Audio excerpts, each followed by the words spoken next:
Hi guys, welcome back to the Head Falconer. I thought I'll introduce this next video because it's actually got nothing to do with what we do here.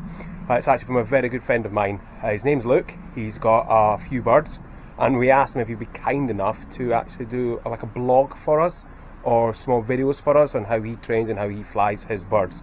So this is hopefully going to be one of many videos from Luke.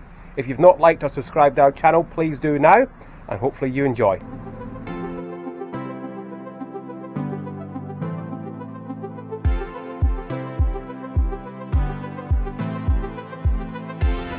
Hi everyone, this is Belle. She is my she's my European or Eurasian kestrel. Steve's asked me to do a little bit of documentation because she's just come out of molt now, so I'm just going to get her going again, get her doing some flying like she used to be able to do. It's very cute though. So I'm going to set some stuff up and then be back.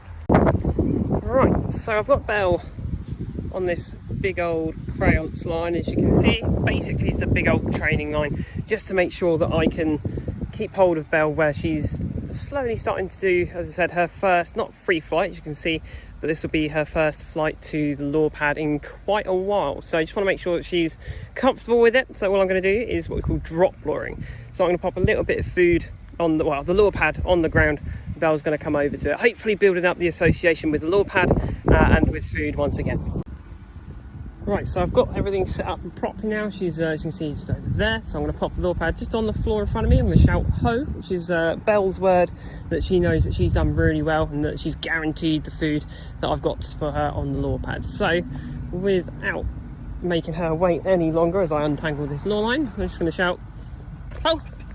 As you can see, Belle's straight down to it and gotten hold of this lure pad. Now, with falconry being so much like blacksmithing, I suppose, there are many different ways of doing it.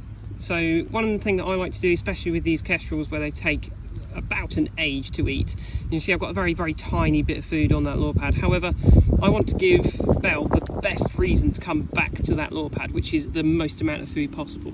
So what I'm going to start doing is just placing little bits of food on this lure pad. So she's still building up the association. I've got it, it's on the lure pad, there we go. So you see she's not much associating that lure pad with food at the moment, as she's still focusing on my hand where I've done some jumps with her to the glove, make sure she's still happy with me. So again, just placing some food just on that lure pad. It's cut up just to make sure that she can eat it quickly. So as you can see, she's got that nice big amount of food. She's still eating it off that lure pad, but I'm not going to have to spend the next 20 minutes on here on the field in the wet.